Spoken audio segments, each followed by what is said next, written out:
Well, thank you, Mr. President. I think what we're dealing with here is a triumph, is it not, of hope over experience. You're talking about things which aren't the problem. The problem that we have is a flawed banking system, a fractional reserve banking system, where bankers can lend money that they don't have. And if you go back in time to the United States in the 1850s, that was a capital offence. You could hang for that.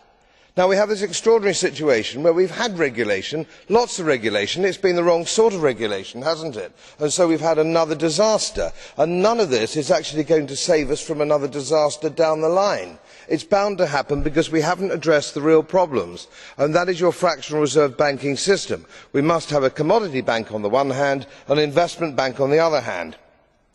So, Commissioner, you talk about banks' ability to withstand shocks.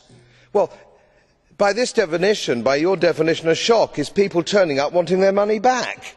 You know, that's not a shock. That's a sort of should be a day-to-day occurrence and should be dealt with accordingly. And we're talking about bankers' bonuses, an absolutely wonderful way of taking everybody's eye off the ball. What we've actually had here is criminal activity by bankers, and not a single banker has been sent to prison.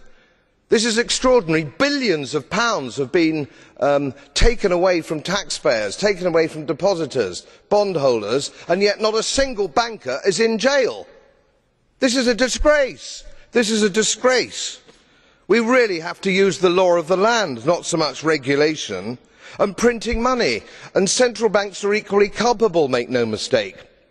I'd like to see some central bankers in prison. And I call quantitative easing counterfeiting. Printing money is counterfeit. It's illegal. If a private citizen did it, they would go to jail. So let's look into our own hearts. The very unpleasant arrangements that politicians, bureaucrats and central bankers have between themselves at the expense of the taxpayer. Let's end it, and let's end it now.